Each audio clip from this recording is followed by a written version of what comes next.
Bonjour, nous sommes le jeudi 24 septembre 2020. Monsieur Robert Reich est né le 24 juin 1946. Il a été ministre du Travail sous Monsieur Clinton, le, le mari. Et il a annoncé assez tôt, à partir des années 2004-2005, il a annoncé la crise des subprimes. Pourquoi je vous parle de lui? Parce que aussi, dès la prise de pouvoir de Trump, il a annoncé qu'on avait affaire à un président séditieux qui ne respecterait pas les règles de la démocratie, et il a lancé l'alerte de manière tout à fait cohérente au fil des années contre voilà, une prise de pouvoir par quelqu'un qui ne respecte absolument pas les valeurs démocratiques. Alors, ça vous rappelle peut-être quelque chose. Moi, je suis né 3 semaines plus tard, je suis né le 22 juillet 1946. Je ne suis pas américain, je n'ai pas été ministre du Travail, mais j'ai annoncé la crise des subprimes. Et d'ailleurs, j'ai cité dans mon livre où j'annonçais la crise des subprimes les propos de M. Robert Reich à ce propos-là.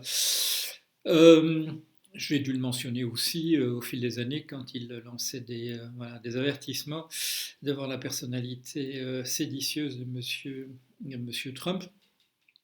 Il se fait donc, est-ce un effet de l'astrologie, que ce monsieur de l'alignement des astres, le même, qui fait que ce monsieur dit la même chose que moi, ou moi la même chose que lui, au fil des années. Je crois qu'il est normal, si vous dites des choses en public et si vous les dites par rapport à l'actualité, il est normal qu'il se trouvera bien quelqu'un quelque part qui a les mêmes vues et le rapprochement sera possible sans qu'il s'agisse d'une coïncidence. Il n'y a pas de coïncidence véritablement à proprement parler parce que on est relativement isolé. Il n'y a pas des millions de gens qui ont fait ça.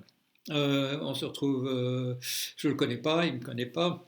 On se retrouve dans la même position d'avoir averti choses qui allaient se produire sans que ça ait le moindre effet. Quand on posait la question l'autre jour, pourquoi est-ce qu'on ne vous écoutait pas, voilà, un monsieur qui a beaucoup plus, je dirais, pignon sur rue, qui a accès à la presse plus facilement que moi, nous disons la même chose, mais la preuve est là, c'est ce que nous disons qui n'arrive pas à passer. C'est pas un fait d'accéder aux organes de presse plus ou moins bien, puisque lui, il a un accès véritablement privilégié si on compare les deux. Est-ce qu'il est de bonne humeur? Si je peux continuer le parallèle, je suppose que non. Je suppose que non. On préférait être entendu, on préférait que les catastrophes qu'on a annoncées n'aient pas lieu. Quand j'ai dit que le Brexit n'aurait pas lieu, le fait est qu'il n'a toujours pas lieu, mais la manière dont il va avoir lieu, parce qu'il aura probablement lieu, sera dans une atmosphère de catastrophe généralisée. Je ne sais pas combien de points de PIB là, le Royaume-Uni va perdre à cette occasion-là. On parle depuis hier des files de camions qui sont à prévoir si rien ne s'est passé véritablement au 31 décembre. Quelque chose dont j'ai dit que ça ne se passerait pas va avoir lieu quand même. Mais là aussi, je ne suis pas tellement attaché au fait que mes prévisions se réalisent ou non. Je préviens contre des catastrophes et je préférerais qu'elles n'arrivent pas. Bon, sinon on va se retrouver, effectivement, je l'ai signalé l'autre jour, dans la même situation. On me dira, Trump prendra le pouvoir et l'armée ne bougera pas. Et parce que bon, il fait des commentaires, qu'est-ce qu'il dit? Il dit ce que je dis moi, qu'il dira un jour ou l'autre. Il dit quand les élections, on lui demande il est en faveur d'un transfert pacifique du pouvoir, et il dit il n'y aura pas de transfert du pouvoir puisque on se débarrassera de ces bulletins de vote. Qu'est-ce qu'il veut dire? Il ne veut pas dire qu'on ignorera entièrement les bulletins de vote, mais il a manœuvré les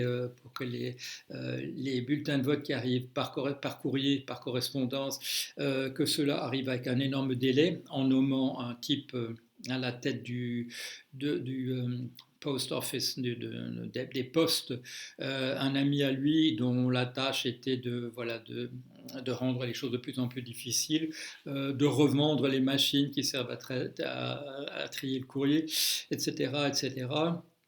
Et bon, qu'est-ce qu'il dit? C'est quoi? C'est aujourd'hui ou hier?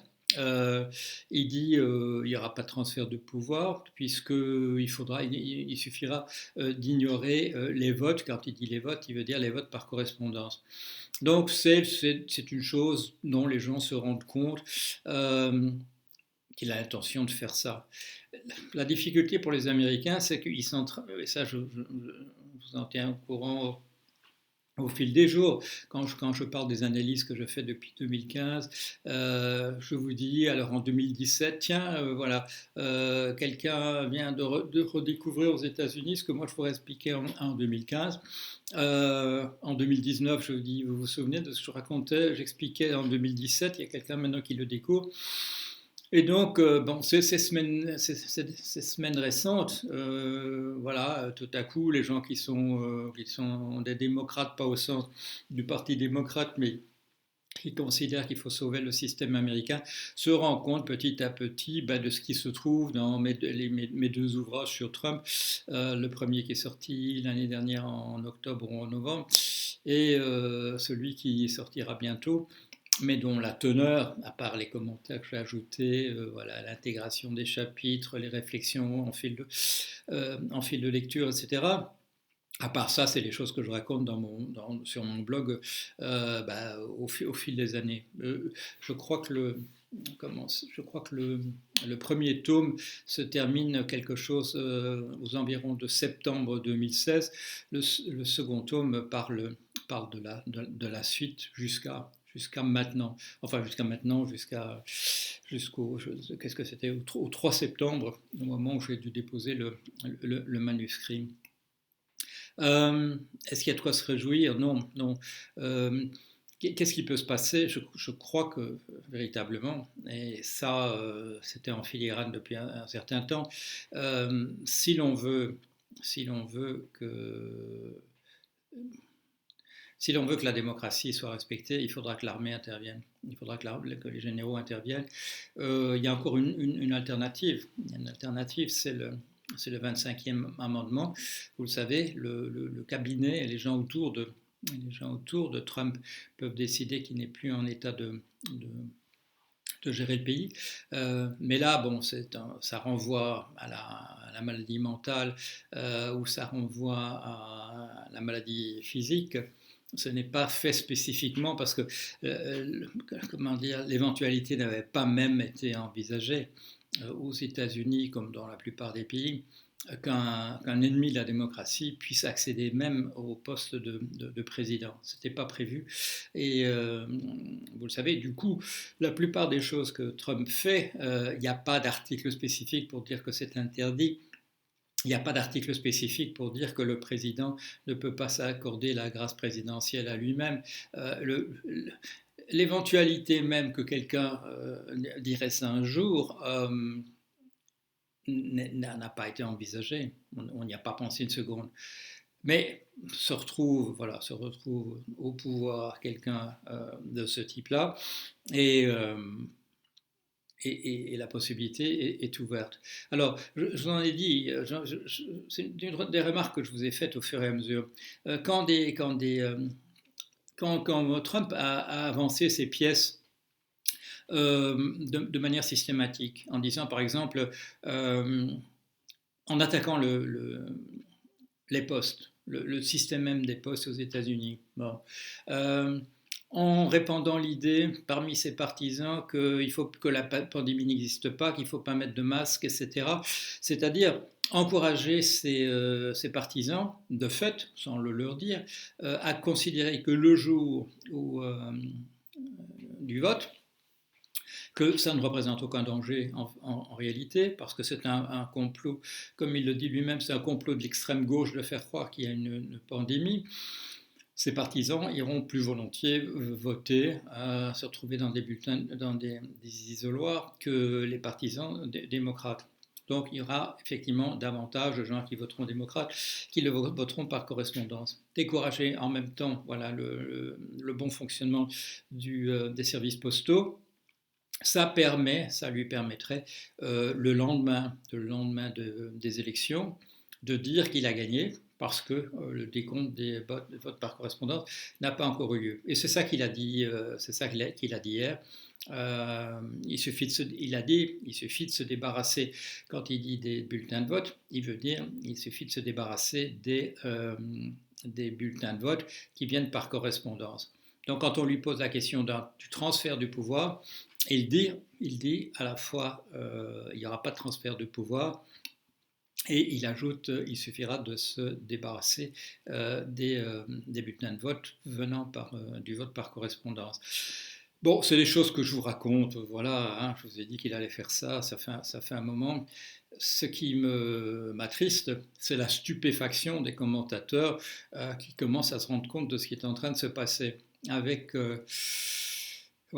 une naïveté et en se grattant le crâne et en disant est-ce que j'ai bien entendu ce que mes oreilles ont cru entendre, etc.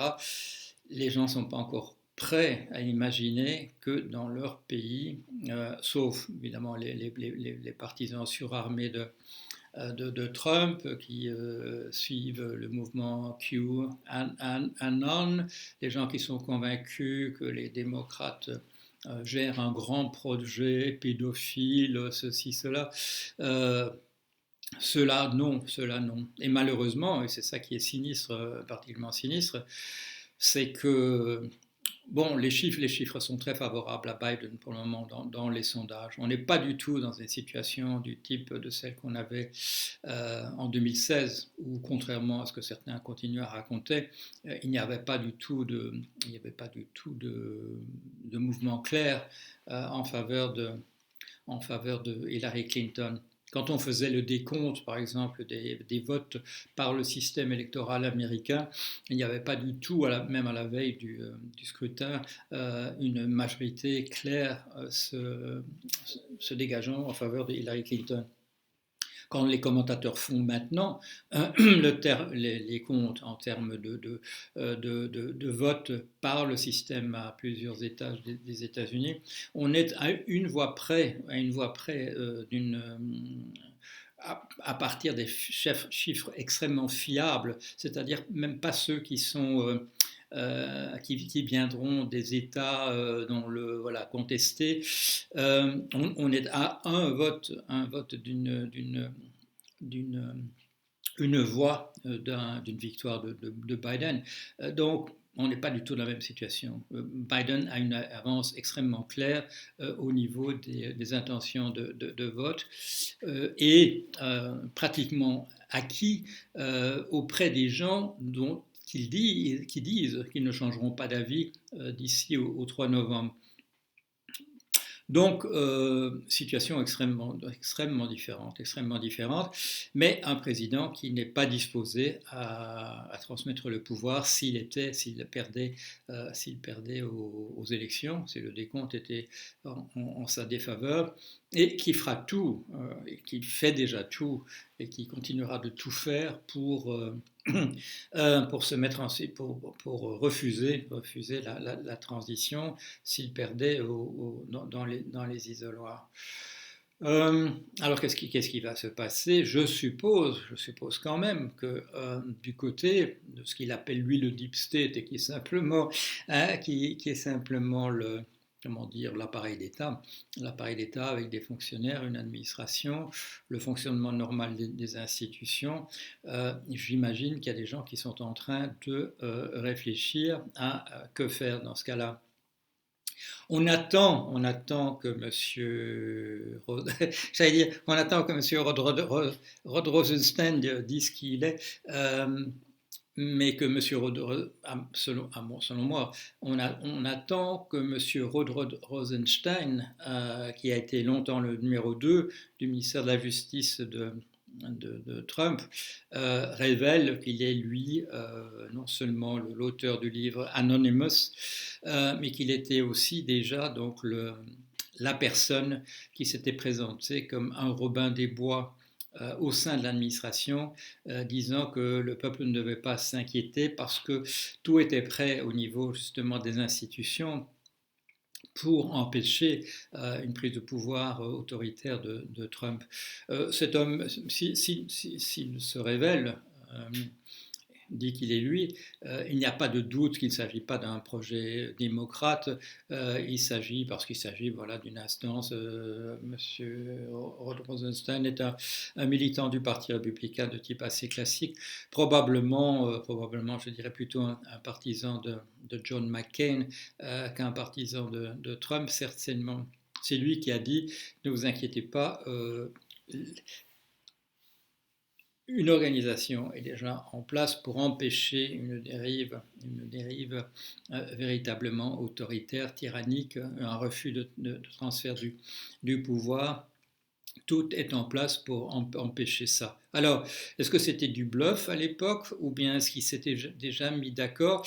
C'est la personne aussi qui a dit qu'on n'avait pas utilisé l'amendement numéro 25 jusque-là pour ne pas provoquer en réaction une rébellion de la part des partisans de Trump.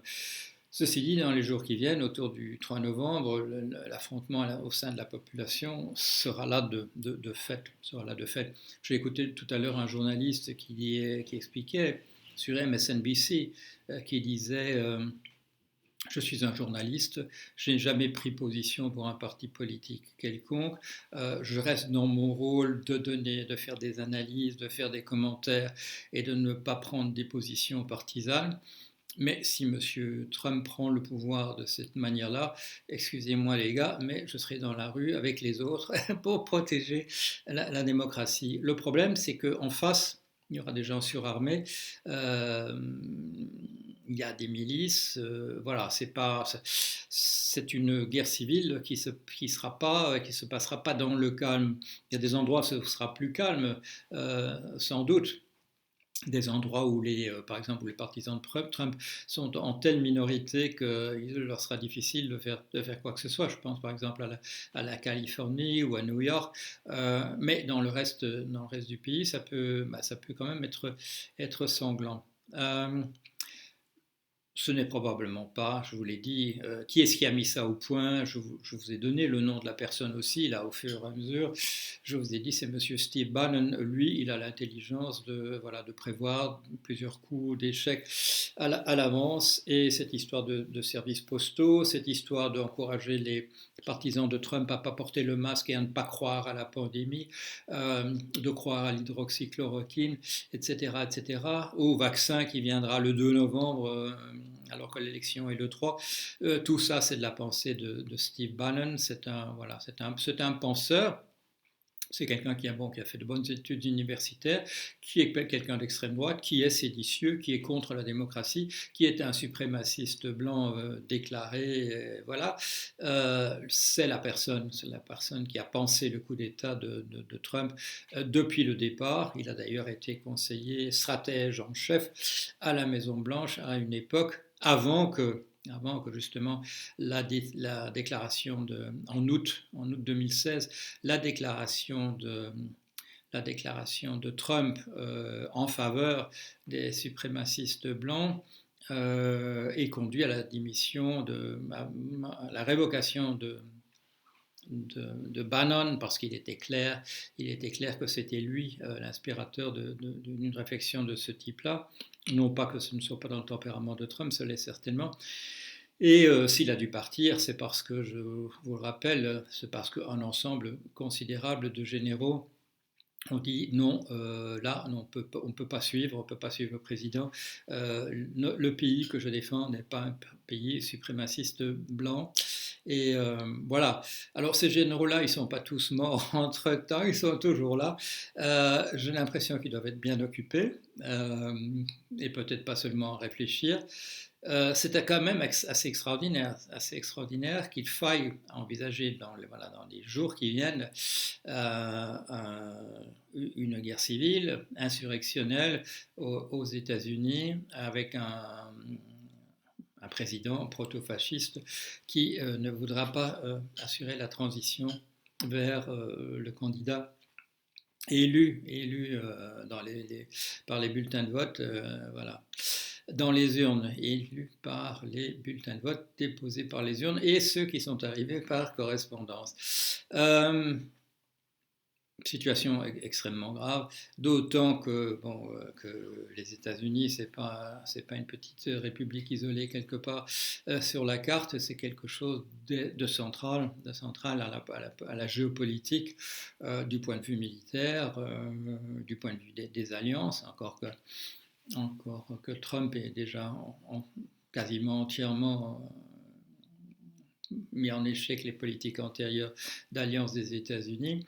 Nous sommes dans une situation extrêmement grave, pas seulement aux États-Unis, mais pour une situation mondiale extrêmement grave, d'autant que nous sommes dans ce climat où qu'il s'agisse de la première vague de la pandémie qui reprend ou de la seconde qui démarre, ça n'a pas d'importance, mais où nos pays sont dans des situations très difficiles sur le plan sanitaire et sur le plan économique, puisque les pays n'arrivent pas à trouver un équilibre entre défendre leur population et défendre leur économie. Et comme vous pouvez le voir dans des papiers que je sors ces jours-ci, il y a deux sortes de pays. Il y a ceux qui ont visé l'éradication du virus et qui sont arrivés à le faire ou à maintenir une situation pratiquement d'éradication et dont l'économie est florissante, plus 11% de croissance pour la Chine au deuxième trimestre. C'est quoi? Moins 31% pour les États-Unis, moins 14% pour la France, moins 13% pour la Belgique. D'un côté, des pays comme extrêmes orientaux qui ont maîtrisé et la catastrophe humaine et la catastrophe économique, et de l'autre côté un Occident qui n'arrive à maîtriser ni l'un ni l'autre, en hésitant de manière constante entre la chèvre et le chou. Et le chou va être mangé et la chèvre va crever. Voilà, bon, tout ça n'est pas très encourageant, mais je continue de jouer mon rôle d'analyste et de commentateur. La question n'est pas d'être optimiste ou pessimiste, mais d'être lucide. Et je vois les dégâts, je le vois depuis pas mal d'années, une quinzaine d'années, et je vois les dégâts que cause le fait de l'absence de lucidité en termes d'impréparation par rapport aux événements qui se préparent. Voilà, allez, je vous tiens au courant de la suite. À bientôt.